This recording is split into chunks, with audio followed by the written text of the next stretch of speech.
Today, we're diving into a really complex and frankly alarming theory that's been making the rounds online. The idea is that a string of violent attacks on student leaders in Bangladesh isn't at all random. Instead, it might be the opening move in a massive geopolitical chess game, one that involves secret deals and a plot to completely redraw the region's balance of power. So let's just get right to it. This whole entire theory really boils down to one central question. Who is actually behind the shocking attacks on student political leaders in Bangladesh? Okay, so the story, according to the source we're looking at, starts on the ground. It begins with a series of targeted attacks that have kicked up a whole climate of fear and, a lot of uncertainty. Now, check out this timeline. It's tight, and things escalate fast. On December 12th, a student leader, Usman Hadi, gets attacked. Less than a week later, he actually dies from his injuries. Then, just a few days after that, on December 23rd, another leader, Mohammed Mutlab Shikdar, is shot. And this specific sequence? Well, the source says it's absolutely crucial to understanding the whole picture. So right after that first attack, a particular story started to take hold. And it was a story that pointed the finger directly at a very powerful neighbor, India. The source we're digging into claims that the blame fell squarely on India. And what was the supposed reason?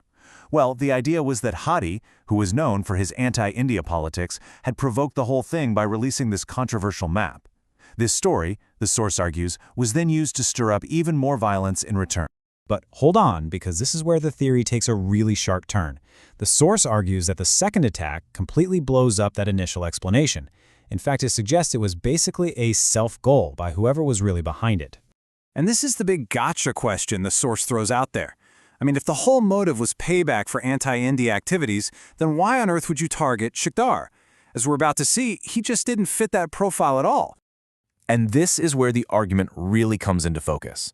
Look at this. On one side, you have Usman Hadi, vocally anti-India.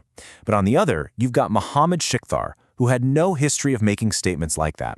For the people pushing this theory, this difference isn't just a detail. It's the smoking gun. It's proof that the motive couldn't have been simple payback from India. So, if it wasn't retaliation, what was it? Well, the source drops a bombshell of an alternative, that these attacks were a false flag operation. And it doesn't stop there. It names 3 alleged partners in this: Nobel laureate Muhammad Yunus, Pakistan's powerful intelligence agency, the ISI, and the political party Jamaat-e-Islami, all supposedly working together. Now, you might think this is just about causing chaos, right? Well, according to this theory, not at all.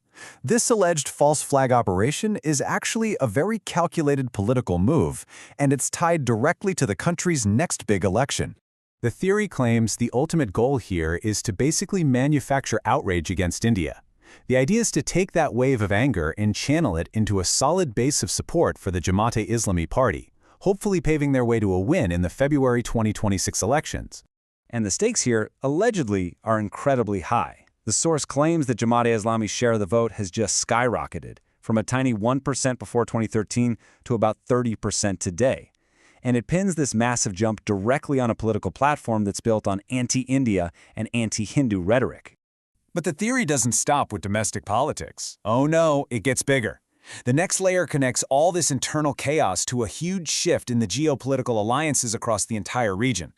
The source points to something pretty stunning: a super-fast, really unprecedented warming of relations between Pakistan and Bangladesh, all happening since August 2024. We're talking high-level military visits, the signing of 6 different bilateral agreements. It all suggests a relationship that's getting very deep very quickly. And the endgame here, what this is all supposedly leading to, is a secret defense pact that's already drafted. The terms are huge: formal defense cooperation, joint military training, selling Chinese military jets to Bangladesh, and even a mutual support clause, an I've got your back, you've got mine deal, kind of like NATO. And the source claims this whole thing is ready to be signed right after the 2026 election. So, where does the region's biggest player, India, fit into all this? Well, the source wraps everything up by laying out the major cards it claims India is holding. Now, the source presents these 3 things not as, direct threats, but more as just fundamental geopolitical facts. Think about it. India controls where the major rivers start, it has the ability to control key land routes, and its navy has a huge presence in the Bay of Bengal. These are all realities that, it claims, shape the strategic thinking of every single country in the area. So what do we do with all this? The theory we've just walked through is pretty wild.